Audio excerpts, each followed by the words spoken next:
Hi, my name's Dr Adam Booth and welcome to another locked down edition of Quantum Source. Now, we started lockdown a few weeks ago with really bright, warm, sunny springtime weather, and in the last few days it's cooled down and it looks a little more bleak than maybe it did a few weeks ago. But while that might be a bit depressing, bear in mind that if you're going to have rainbows, you have to have a little bit of rain. And obviously the rainbow has been adopted as a symbol of support for key workers during the UK lockdown, and so I thought we could do a Quantum Source on rainbows today. And so in a few minutes time we're going to be talking to Dr Vien Cheung, who is an Associate Professor of Colour and Imaging at the University of Leeds in the School of Design.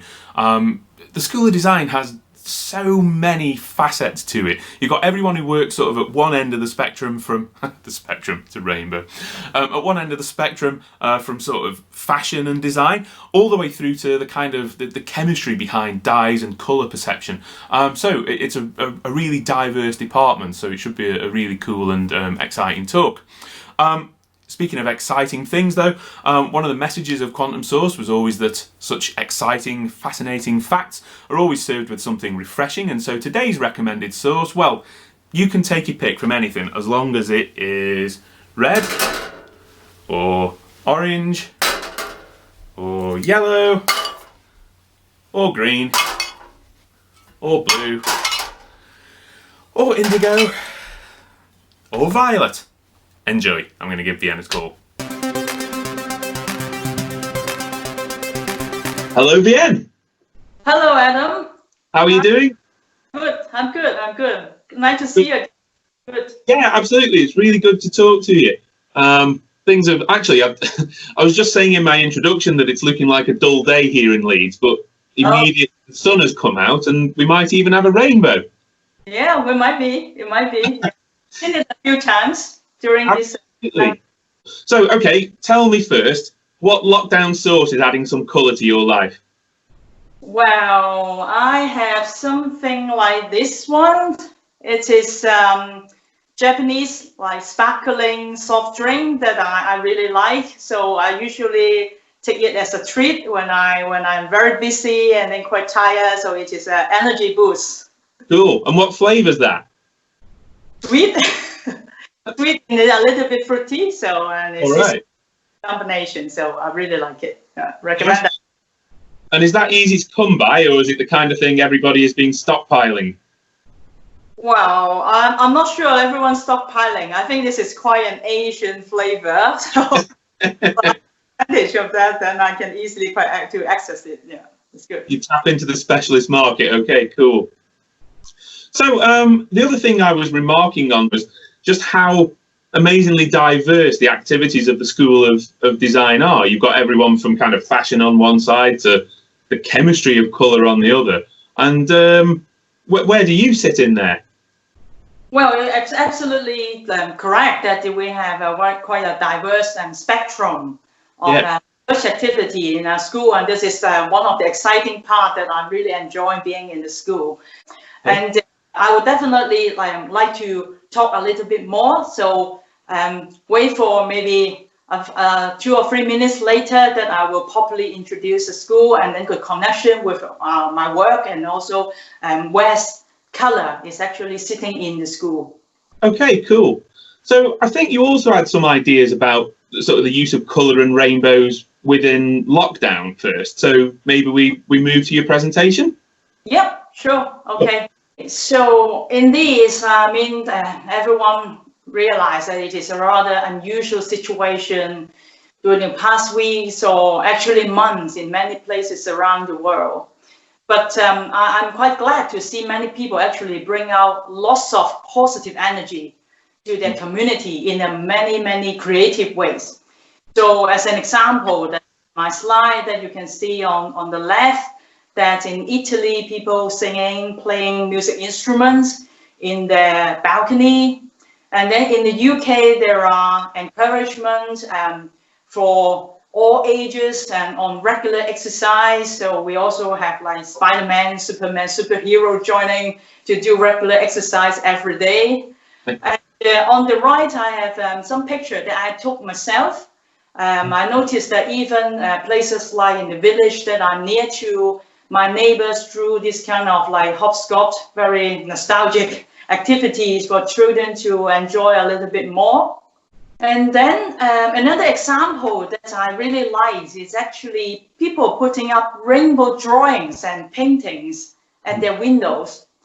And the picture on the left is a collage that one of my colleagues in the colour group of Great Britain produced from her collection near her neighbourhood in Sussex. And myself also built a few Lego bricks, rainbow, and one behind me as well. And it is really nice. And with all this, I think the overall idea is really that everyone is trying to help in their community to motivate the others so that we can carry on as much as possible our normal routine or regular routine. And I would say out of all these, that we will notice color is quite often an inspiring idea and also very applicable to many, many different sectors. So at this point that I would like to briefly introduce my School of Design, where I'm based at. As I said, it's a wide spectrum of research activities, bringing the arts practice and design, and then we have color and the coloration, textile technology, which is the history growing from. And if you look at this like spectrum, then you can actually quite easily connect color can be applying to anywhere of this spectrum. Which, because that it can apply from the viewer, consumer end, and also that it will be very much needed in the production, manufacturing perspective in those processes. And for me, that's more or less that I'm sitting in the middle of this spectrum. And if I have to name a few particular topics within color, because actually it is a multidisciplinary, and also that it is like a large range of application. So if I really have to talk about a few particular topics that I'm working on or I've been particularly interested in, I would say these four. First one is color measurement, which is a way to effectively and accurately to communicate color. And then we have color reproduction, which more or less that you can think about the concern of like management and color fidelity and reproducing colors, particularly in this era that we are exposed to a large range of like digital media and different devices, technology. So it is actually quite a complex issue to even getting close to reproduce a color very, very precisely.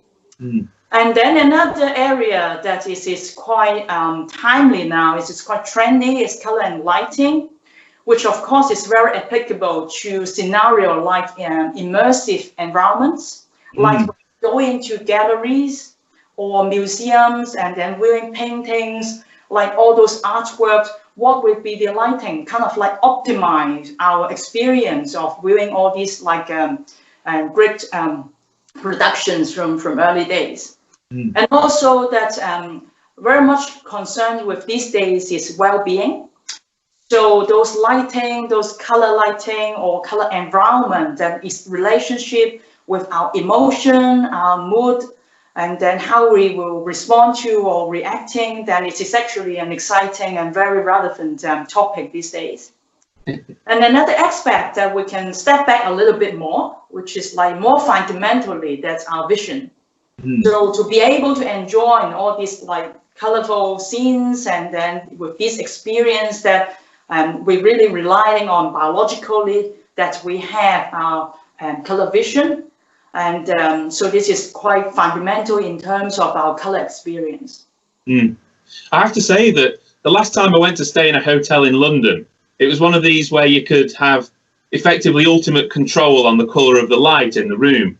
Okay. And I would say that I think the experience of colour I got there was to give me a migraine, which I just shows one of the examples of how colour can affect us. So, I mean, quite often, in a way that we quite take for granted that we are surrounded by or exposed to color. So it is around us most of the time, then we enjoy it, but then it's just there.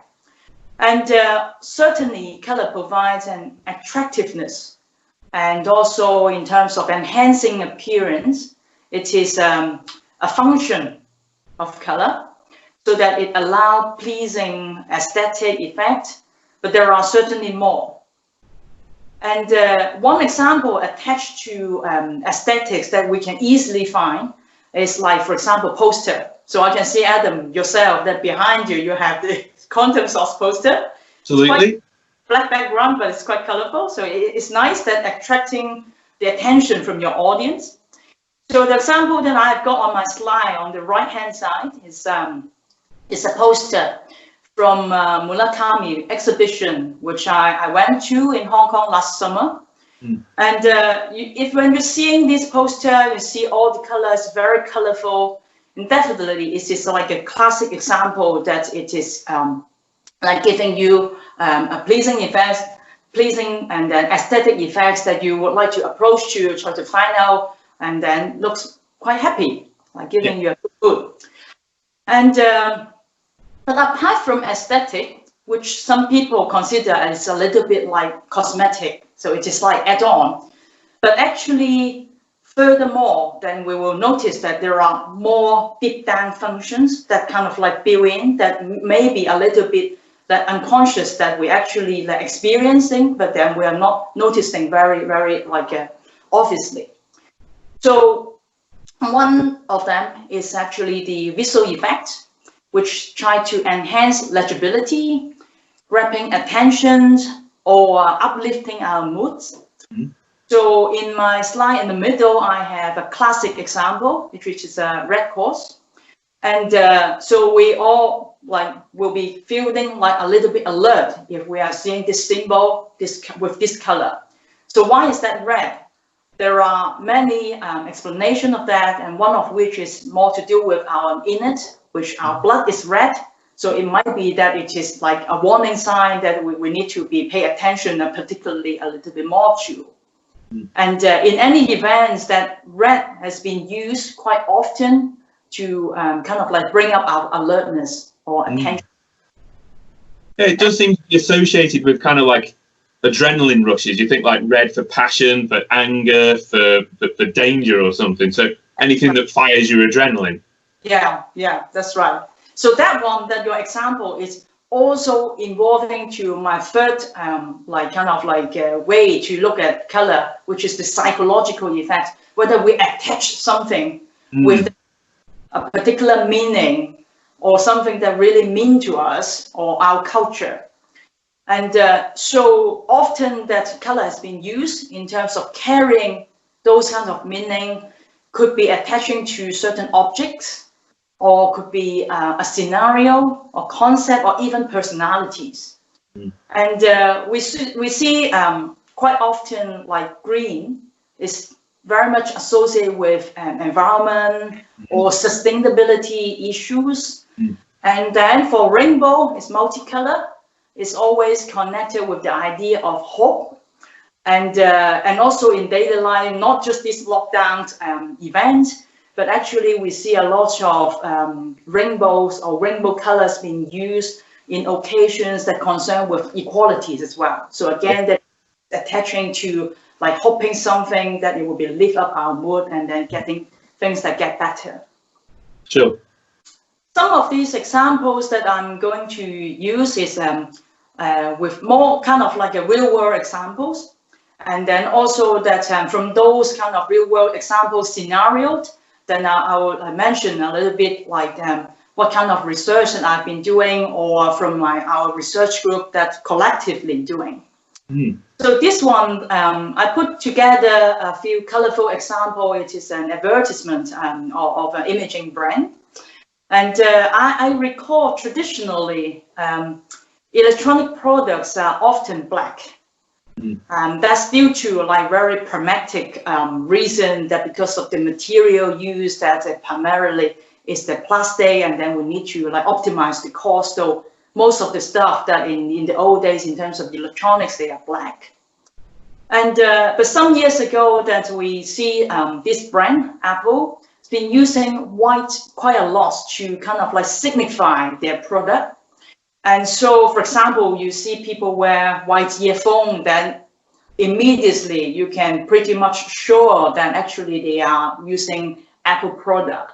So that is one of the kind of like a classic example that attaching the brand, the advertising like strategy, using color in order to promote the product. Another successful one that from long time that if people are interested in like fashion jewelry will be the Tiffany blue, that turquoise blue in their packaging and also in all their adverts, and then it is everywhere in the shop displays, and that is definitely something that they are aware of, that does impact the consistency, and then having this color deeply associated with their product and how they perceive that in terms of the market. Okay, so and then here I got another example. A slightly old example is about, I think, around 10 years ago, but definitely one very distinctive example, and then you can see that I put up is in the press. And it is an example, particularly in terms of association, color association, and also touch on cultural differences. So what this news is telling us about is an airline and then trying to boost up when they are starting up a new route to Asia with places like Hong Kong, Shanghai, this kind of destination. And so they try to have very good gestures, and then they give out flowers, thinking that will be something quite relaxing, and then with the smell, all this, then will be nice to the customer. However, I mean, then in a way that they make a big mistake because they are giving out white flowers in this occasion for people traveling to Asia, particularly in Far East of the route to go to. And I mean, in Asia, in Far East, white color, we do need to have some precaution in terms of using it because it's very much attaching to an occasion, which is attending a funeral. And people wear white, the clothing to attend funeral in order to show their respect. It's quite opposite. I mean, in Western culture, it will be black. Yeah. So you're not familiar with that, and I mean that could be a very unpleasant mistake that although not intended to. So in this particular example, that definitely is not quite right, and so it didn't go well, and obviously a lot of changes have been made. And after this particular scenario, because it would be quite horrifying seeing white flowers when you're traveling and then in the air. So it's not a good symbolization in this particular case. But then it basically, this news that really signifies that the importance of choosing a right color for a particular occasion, culture, and also brand association as well. And then here I got another example that because I'm thinking that, okay, we have the aesthetic end and we have the association end, and then what else? This example, it is more to do with more directly in terms of biological influences to our mind and body. So in this news, this is more recent. It is a news in Japan that where they reported a significant investment in their railway system, particularly in their railway station. They install blue lights in one of their very busy line, Yamamoto 9, and then they measure the statistic that actually showing the suicide rates that people jump to the railway, and they actually drop as much as 84%. It is a really significant number. And I look at this news, then of course that I'm thinking, okay, wow, that's interesting that actually there's an awareness in terms of like quite subliminally that color in a little bit more immersed scenario like this, that you're waiting in the platform maybe late in night, and then the lighting really predominantly driven by those installed in the station, in the platform, then you're kind of quite immersed, and that has an impact. And we have. Oh, sorry. Can I just ask, was that like a really subtle colour change? So was it from white to blue, or something more dramatic from red to blue? It is more subtle in this case, so more whitish. Yeah. So that's even just this slight change. Exactly. Really amazing. Yeah. And so in our School of Design, we have one research laboratory in the color research group, where we also install a set of lighting, LED lighting, on top of the ceiling. So it is embedded over there on the ceiling. And it is quite a sophisticated system that actually, so normally we describe the color, the blue color, maybe white color, and then red, all these. But we can control very precisely the spectrum of that, so the spectral profile, so we can manipulate with that. So we know exactly, in a way that exactly what color that we are actually displaying in the room. Yeah. And we run experiments that so that people in this immersive environment could be they are doing a task, even let's say a questionnaire, maybe doing some reading tasks like a speed, or doing some tests whether they can have one color maybe have more mistakes than the other, etc. So we try to measure their responses, and also in terms of understanding in terms of the alertness, impact of their emotion, the mood, or further down, we can look at, let's say, productivity, or things that can be living up, let's say, the kind of like the morale or like happiness and all these aspects as well. Okay.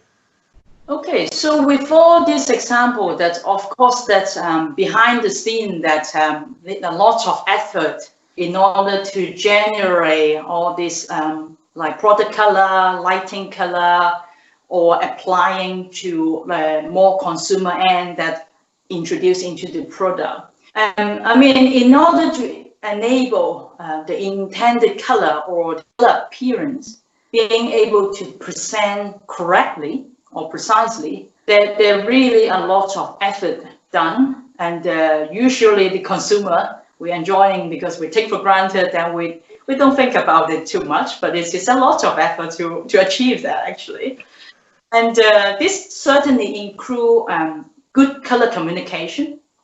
And in my slide, and I show some like physical samples, and they are standards like color palettes.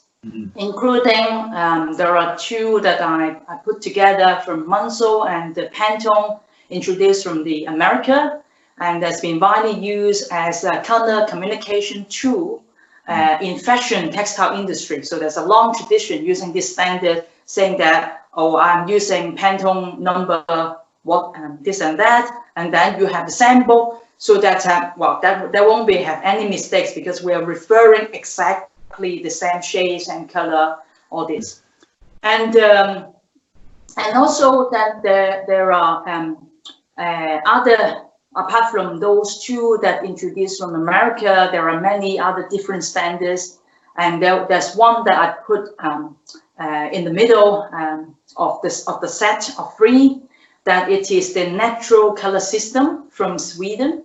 And this one that I noted is quite popular, particularly in the graphics, advertisement, and poster, and interior design and architecture. So, I mean, in different industries, they have slight preference of using different types of standard, but ultimately the goal is basically they're trying to be as much as possible, be precise, and they communicate with each other kind of like the same thing, same color. Well, that sort of like takes me back a bit, because I'm originally from Stoke-on-Trent, which is like the home of the UK pottery industry. And so one of my first jobs as a school kid was working in the glaze labs there. And so one of my jobs was to start looking at kind of the colour control.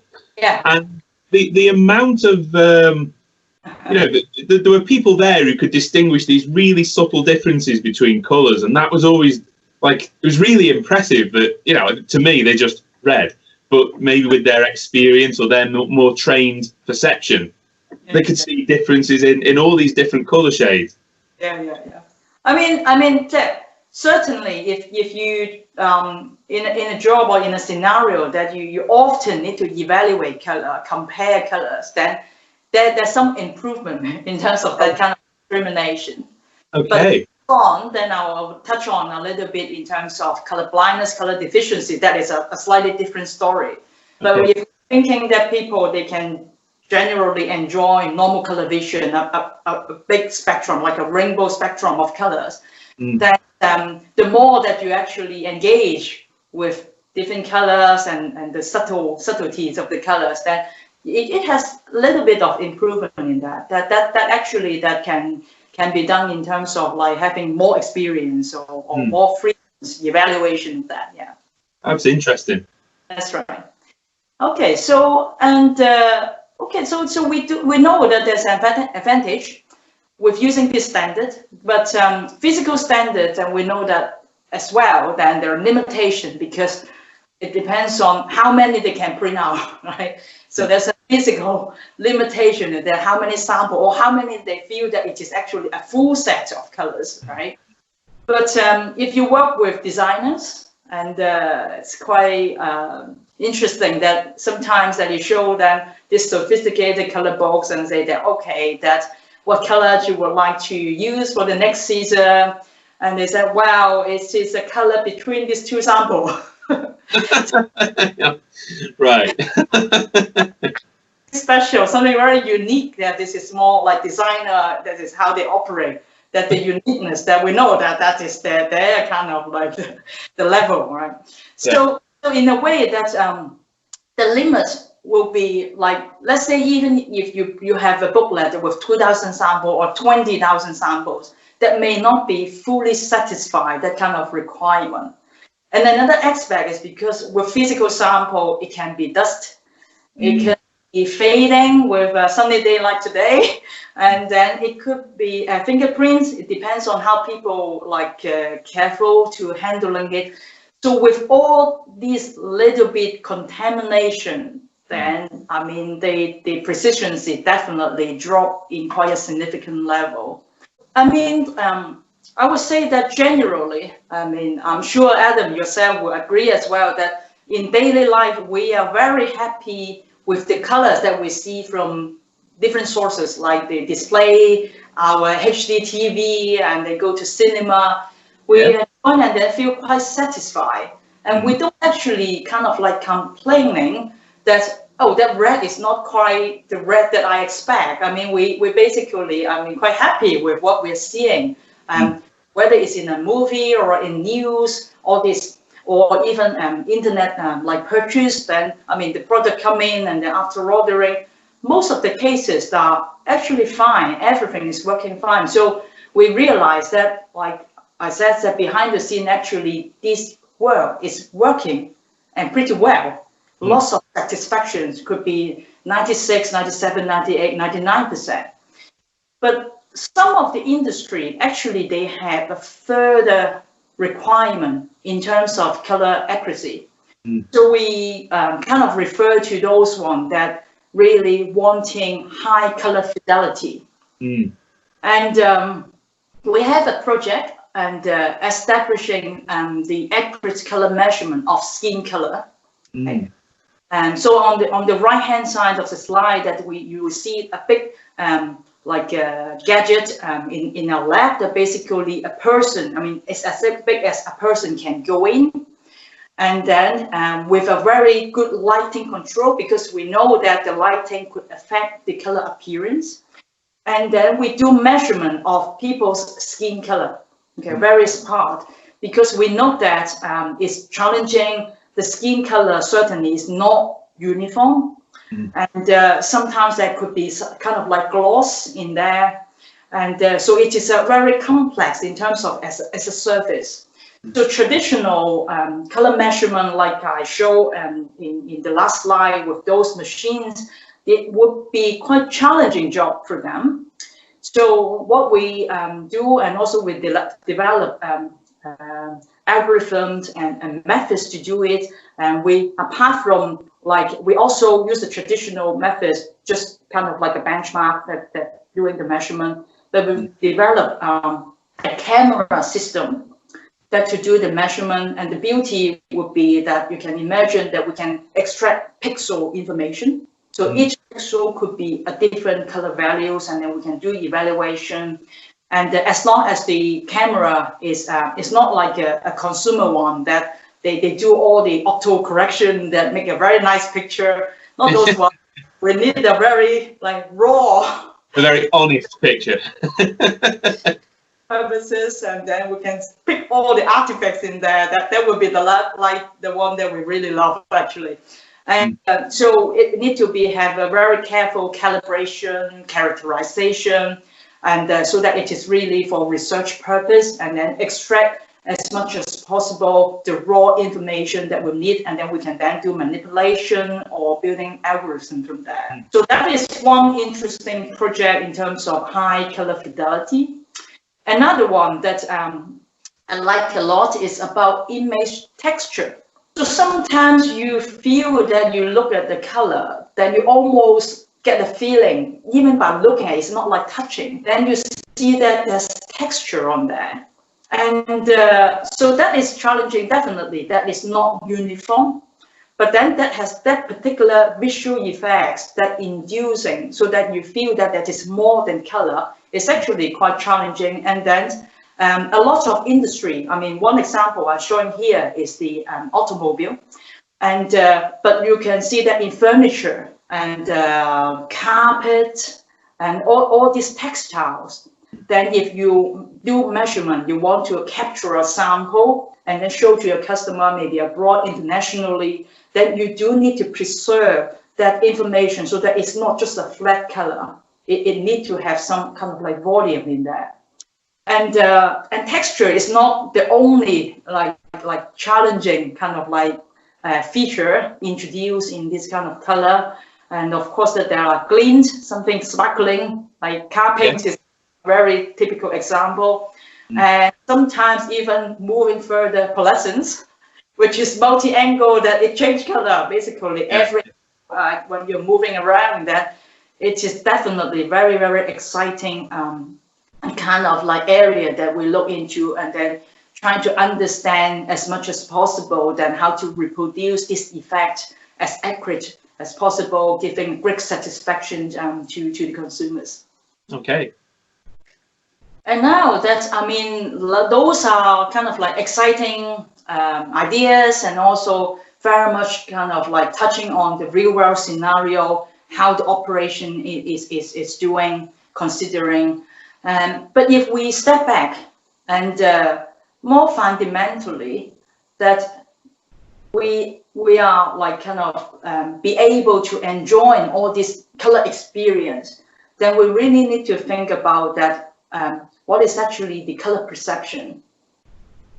And so we shall be grateful that it is something naturally. We don't need to go acquire it like in a hard way. It's just something that we're born with. And this is a nice experience. But at the same time, we should appreciate that it is not everyone. It's not everyone. And many of us would have heard about color blindness, or so-called red-green color blind. It's quite a common term that we come across from time to time.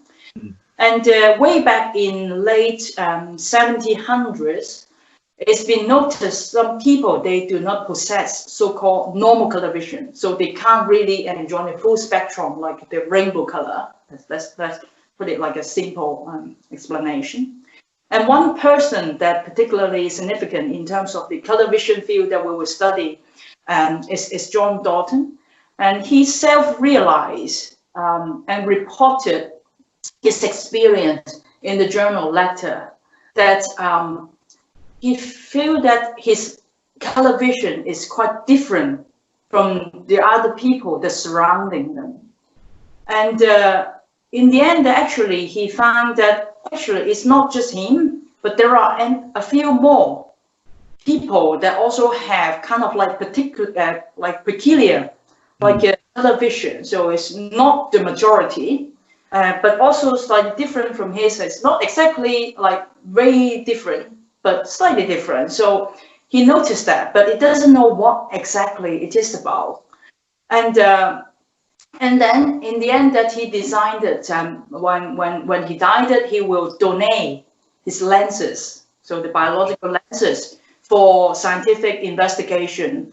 And then it actually took place. One is actually still preserved, and the other one that they actually slide off and then trying to understand. And for Dalton, that he was thinking that his eye has got a particular filter in that. That's why that his vision is different from anybody else. So of course that is not, because it's a long time ago, a lot of understanding what's going on. It's actually, he is one of those like red-green colorblind. So there's some abnormality in terms of in his retina. And so in a way that we quite often call people colorblind. It becomes like a very common known name, but in actual fact, and it is not quite scientifically correct, because I'm showing an example on the right hand side of the slide that if people so-called color normal, they will be able to enjoy a scene like the one on the top with lots of rainbow color surrounding. And then those people, the so-called color blind, they are more or less, this one example, looking at like, we are mimicking that it is like the picture at the bottom. So then you will realize that it's not really colorblind. There are colors there, so it's not exactly colorblind. If it's colorblind, then it will be really like a grayscale image and black and white. And but in a way that is significant enough that the range of color that they are seeing is really kind of like compressed. So we often come across red-green colorblind. I think that the reason is because most of them has the experience a little bit like the bottom picture, because they can't actually differentiate red with green so much. But yellow and blue, that okay, so it is not so bad. But then the confusion is really lying on the red-green kind of like the axis. Why do you think it's those specifically? Oh, that is to do with our cones at the back of our retina. And so the cones, so we have 3 types of cones. So generally people refer them to red and then green and then blue. Basically, they are just have the sensitivity in the longer wavelength, kind of middle wavelength, and then shorter wavelength. And then we notice that the profile of that sensitivity for red and green, they are quite close together compared with the blue one. And so if the shift of this sensitivity is slightly closer, okay, then it will like basically resulting that red-green like color blindness. And think about that, if they are kind of like the sensitivity is completely overlap, so that means that there's some redundancy. So 3 sets of cones is more or less like 2 sets of cones functioning, because the sensitivity is almost like identical. Sure. Okay, interesting. Thanks. Okay, so leading on that, and I have a real-world example again. So it says some commercial products, okay, they are claiming, roughly speaking, that can help improve color discrimination. And in our lab that we acquire a few of them just for evaluation, understanding what's going on, and whether it's working or in what extent it's working. So we did some evaluation of some of these products, not all of them, some of them. And then, but what we noticed from our investigation is they're not really, in a way, they're not really solutions, because wearing them, the wearer looks like they have improved color vision, but actually it is shifting the problem. So they actually see other colors is actually worse. So it is not a complete solution. And so part of my work I'm particularly interested in terms of looking at some modeling, starting from computational modeling, maybe then that can be applied to prototypes, and then try to see that if it is able to be producible in physical product, and then whether it will be working, more evaluation. But more of that is actually, the key point is not really like just shifting the problem from one space to another within the color space, but something it is more fundamentally. So we're still working on that. So it's to me that it is quite an exciting project that we look into, because it is really something fundamental, and if it is working, that it will really be able to help the society, help people that have a better experience. Okay. So I think with these examples that I kind of like compressed in the last 10-15 minutes, we will have more awareness that actually color, it is much more complex than maybe than we usually come across or imagine, think about. So to fully appreciate color, we should have awareness and effort that from the end that we have the manufacturing technology, so that we can produce something that is reliable, efficient, and accurate for reproduction and also production as well. To the other end, should be like greater awareness in terms of the association, attachment, cultural differences, so that we can really maximize user experience as well. All right. Well, thank you very much, Vien. You've really taken us through the full spectrum there. So, yeah, thank you. Very impressive. So that I hope that things are like to the viewers that make sense, and also can actually generate more interest about color. So I think it is a topic that it is not like a traditional topic like physics or like chemistry, English like this, but it actually do require a lot of these disciplines supporting in order to fully understand what's going on with color. I think it's something that's very easy to take for granted, and you've really told us a lot about the subtleties that go into managing colour. That's right, that's right. Yeah. Great. Well, we'll say thank you very much then, and I would say that if anyone out there has any other questions for Vien, then we can, you can tweet them to the Quantum Source Twitter account, and I can facilitate and we can talk about this. Again, we'll just say thank you very much, Vien, and we'll see you around. Yeah, thank you very much. Cheers. Yeah. Bye-bye now. Cheers. So there we go, all the ways that we use and appreciate colour, and I'm certainly intending to go and enjoy and appreciate my own little rainbow.